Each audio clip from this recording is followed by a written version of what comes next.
Semua nggak ada yang bisa, terus Anda gimana caranya kira-kira? Yang agak kreatif dikit, gimana caranya? Gali lewat bawah, bagus. Itu sudah dicoba oleh orang-orang Serbia. Penggali-penggali perak dari Serbia sudah coba karena mereka ahli dalam membuat terowongan untuk menggali-gali perak, maka mereka lewat di sini gali-gali tanah, mereka berharap bisa muncul di sini. Tapi orang Konstantinopel bukan bodoh. Mereka punya teknologi sederhana tapi ampuh. Bagaimana caranya? Di sini mereka pasang baskom setiap 1,5 meter satu baskom. Mereka isi air, maka itu jadi alat deteksi sederhana. Setiap yang lewat di bawah bergetar air di atasnya. Teret.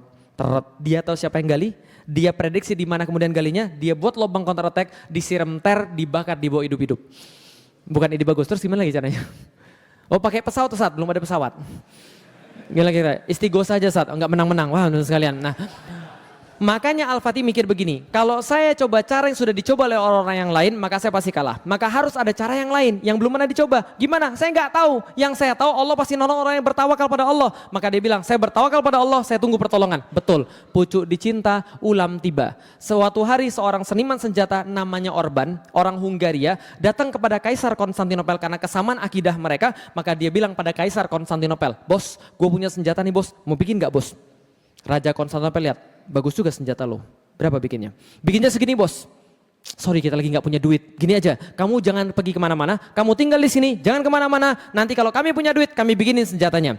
Setahun dia tinggal di Konstantinopel, senjatanya gak dibikin-bikin. Akhirnya apa yang terjadi? Dia pergi ke tempat yang punya duit. Namanya orang punya senjata, orang ahli senjata itu nggak pernah ideologis. Dia cari orang yang punya duit, paham teman sekalian? Maka datanglah dia ke tempat Muhammad Al-Fatih, nawarin senjata yang sama. Bos, gue punya senjata bos, mau bikin atau tidak?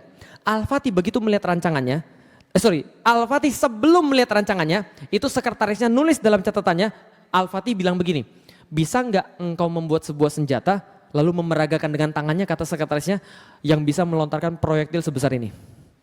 Proyektil sebesar ini, paham ya? Itu Orban ahli fisika, Muhammad Al-Fatih ahli fisika.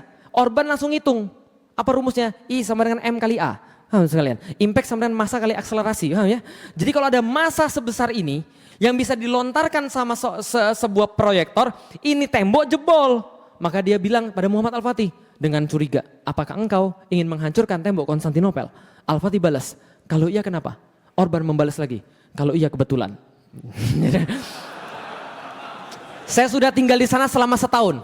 Saya tahu setiap lekuk-lekuk tembok ini dan saya bisa membuatkan senjata yang kamu maksud. Benar. Oke, buatkan bagi saya. Kamu dibayar berapa? Saya dibayar segini janjinya. Saya bayar 4 kali lipat, buatkan senjata yang buat saya. Dibuatlah senjata yang sangat fenomenal pada saat itu. Belum pernah ada sebelumnya, namanya The Great Turkish Bombard.